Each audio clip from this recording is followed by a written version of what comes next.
Hello, thanks for watching.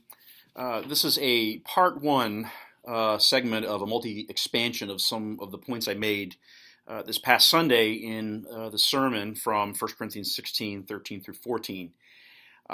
There we were looking at verses 13 through 14. Specifically, I want to focus on some things I said in relation to verse 13, which says, and I'll read it: "Be watchful, stand firm in the faith, act like men, and be strong." Now, what I want to focus on is this matter of being watchful.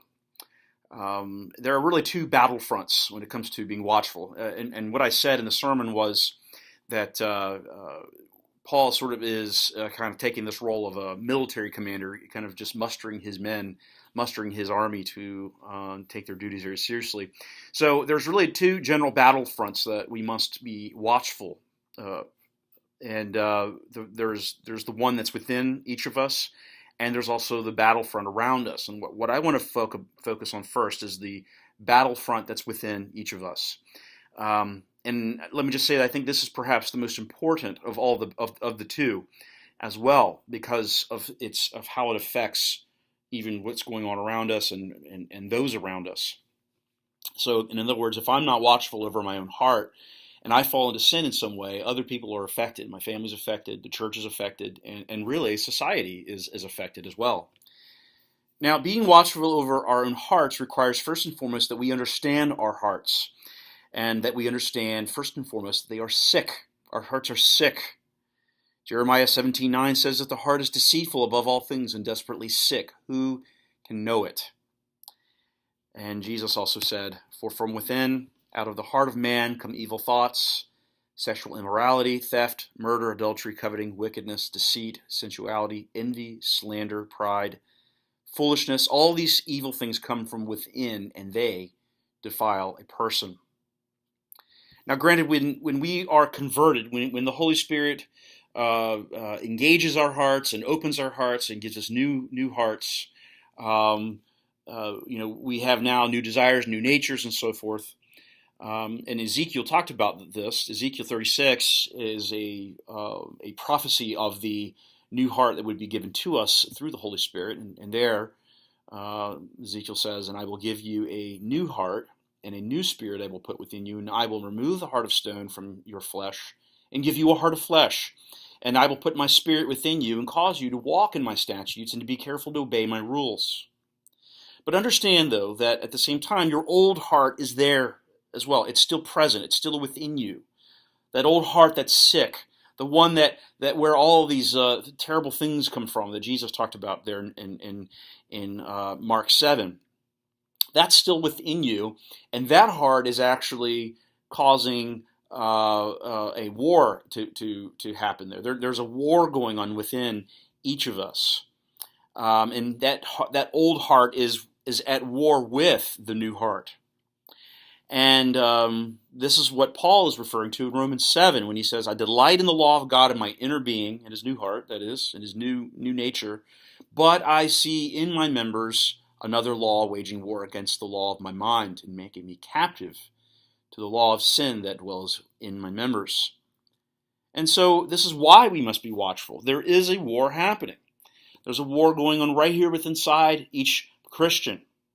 And now let me just say, as a side note, that if you don't experience that war, if you don't feel that battle taking place, then it's possible that you may not actually be truly converted. But being watchful as Christians requires that we engage in introspection, okay? That we are always searching our own hearts and examining our own hearts through the Word and through prayer. David explains it best. He says in Psalm 139, "Search me, O God, and know my heart. Try me and know my thoughts, and see if there be any grievous way in me, and lead me in the way everlasting."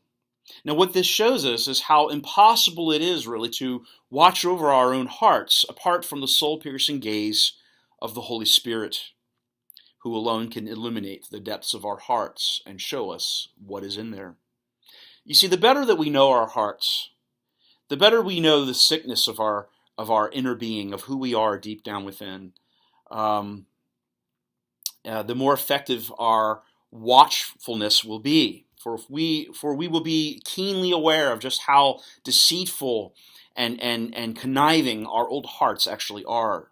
We know that our old hearts lie to us about many things and seek to justify all sorts of behaviors, attitudes, motives, and the like. We know when our heart is lying to us and when it's trying to allure us away from the truth and getting us to believe lies. We are on guard against those attempts, and we know the kinds of tricks the heart likes to pull to get us to do what it wants us to do. You see, being watchful involves regularly questioning our motives, desires, attitudes, and inclinations. And it also involves another thing, strengthening our new hearts, the new hearts that have been created in us by the Holy Spirit. And we must strengthen our new hearts through regular communion with God, through prayer, through the Word, through fellowship with other Christians, and the sacraments, basically the means of grace. So this is all very vital and important to being watchful, fulfilling this exhortation of Paul's here in 1 Corinthians 16:13. So I encourage you then to make it a regular habit of asking what David asked there in Psalm 139, Lord, search me and know my heart. Show me if there's any grievous way in me. Show me all the ways in which my heart is trying to deceive me and mislead me and misguide me.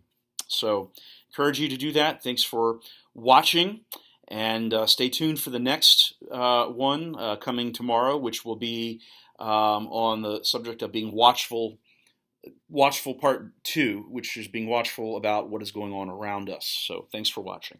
God bless.